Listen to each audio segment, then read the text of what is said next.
May God be blessed forever who waited for me so long. As I get older and I feel tempted to get discouraged about how little I've grown in my Christian and Carmelite vocation, this has become one of my favorite and most comforting quotations from St. Teresa of Avila, our founder. And it comes from the opening paragraphs of her spiritual autobiography, what's called the Book of Her Life. And Teresa there is setting out to describe her own long spiritual struggle. And she recognizes how far short she has fallen of her aspirations and how far she falls short of those great saints who, once they heard God's call, surrendered themselves immediately and completely. By contrast, she says of her own personal journey, quote, "Not only did I turn back and become worse, but it seems I made a study out of resisting the favors God was granting me." So for her, it was a long struggle. And as she goes on to explain, even in the convent, she struggled with a divided heart in her prayer and in her daily living for almost 20 years until what we call her second conversion during Lent in 1554 when she was 39 years old. Now, 39 may not sound very old today, but it's worth remembering that that was at the upper end of the life expectancy in 16th century Spain. So as she begins to write this and she's looking back, Teresa is marveling at God's graciousness to her, despite her weakness, her long vacillation, her many failures. In fact, she sometimes referred to this book not as the book of her life, but as the book of God's mercies, because her whole point was to invite the reader to take courage from her story and to praise the God who, as the psalmist tells us this morning, is so merciful and gracious, slow to anger, abounding in kindness. But at the same time, Teresa is very clear that the divine forbearance is no excuse for us to become complacent. Rather, we should be striving all the harder with what she calls determined determination so as not to lose the opportunity provided by God's amazing patience. Lent, as we know, is a time for deeper conversion. It's a time of being called to open ourselves to an ever more profound change of heart. In the passage this morning from the Gospel of Luke, we have this parable of the fig tree. And it's not to be confused with the rather startling incident reported in the Gospels of Mark and Matthew, where Jesus curses a fig tree that isn't bearing fruit and the fig tree withers. In today's parable, the gardener persuades the owner not to cut down the fruitless fig tree, but to give it another year with cultivation and fertilizer, and the owner agrees to be patient. But in the gospel passage we just heard, this parable comes after a warning from Jesus of dire consequences if we presume on the patience of the Lord and don't repent, if we don't have a change of heart.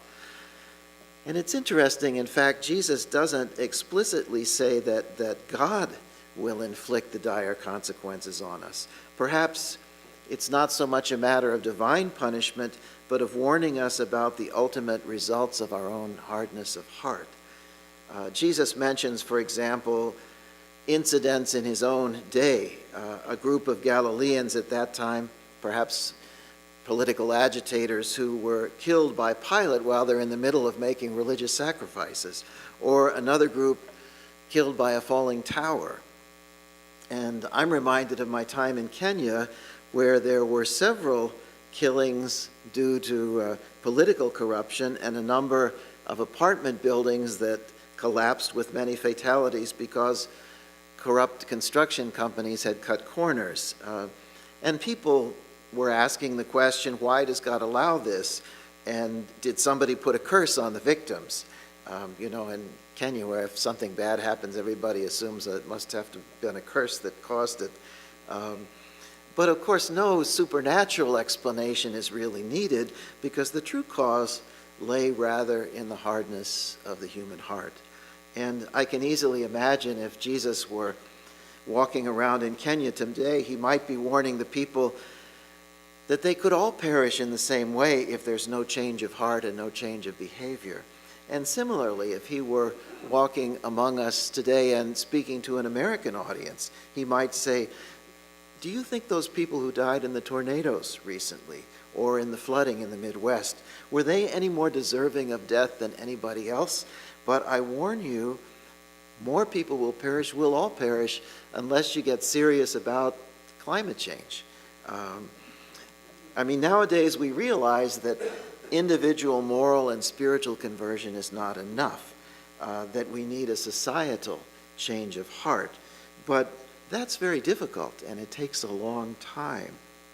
It's hard to get politicians, it's hard to get any of us to make major sacrifices now for long-term benefits that we may not even live to see.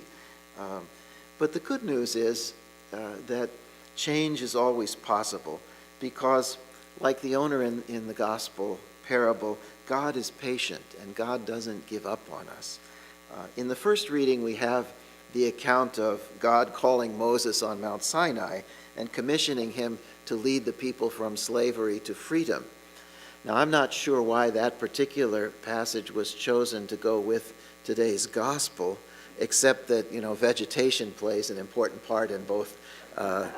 You've got a burning bush, you've got a fig tree. Maybe that's the connection, I don't know. But it's worth remembering that according to the scriptures, the Israelites had been exiled in Egypt for over 400 years when Moses appeared on the scene. So talk about divine patience. It's a forceful reminder, I think, that God's timetable is not ours. As the psalmist says in another place, one day for God is like 1,000 years, and 1,000 years is like a single day. But change does come. So how do we find the proper balance?